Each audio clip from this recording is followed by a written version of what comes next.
çocuk sahibi olup 7 yıl evli kaldıktan sonra oradan bir terörde olmalı.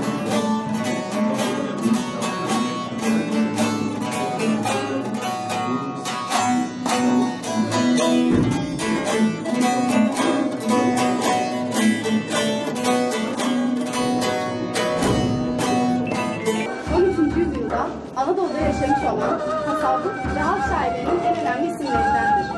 Yunus Emre dendiğinde akla gelen eşsiz bir insan sevgisi ve bu sevgiyi anlattığı eşsiz güzellikteki coşkulu lirik şiirleri akla gelir.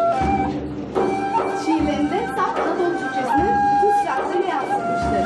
Ölümünden sonra pek çok yerde mezarının olduğunu iddia edilmesi onun halk tarafından ne kadar sevildiğinin önemli bir göstergesidir.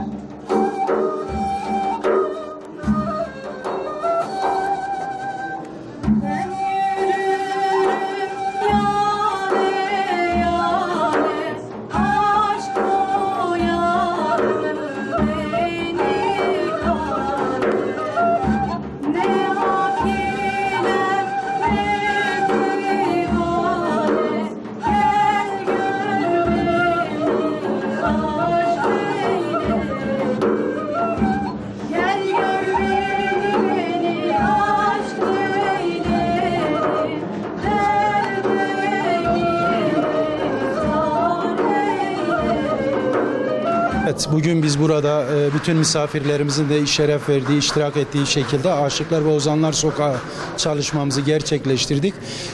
Anadolu'nun mümbit ikliminden yetişen 10 tane 700 yıllık geçmişe sahip aşık ve ozanımızı hem tanıttık hem eserlerini canlandırdı öğrencilerimiz. Ayrıca Adıyaman yerel sanatçılarından yıllardır Adıyaman'ın kültürüne, birikimine katkıda bulunan sanatçılarımızdan Aziz Çelik ve Mustafa Yavuz'u misafir ettik. Onlar da canlı performansla bu süreci destekleyecekler. Çocuklarımızla ve yeni nesille özellikle kültürümüzü paylaşacağız. Birikimimiz şu ki biz ozanlarımızın ve aşıklarımızın üzüntüleri, sevinçleri, ağıtları, kederleri, kahramanlık öykülerini söze ve saza döktüklerini biliyoruz.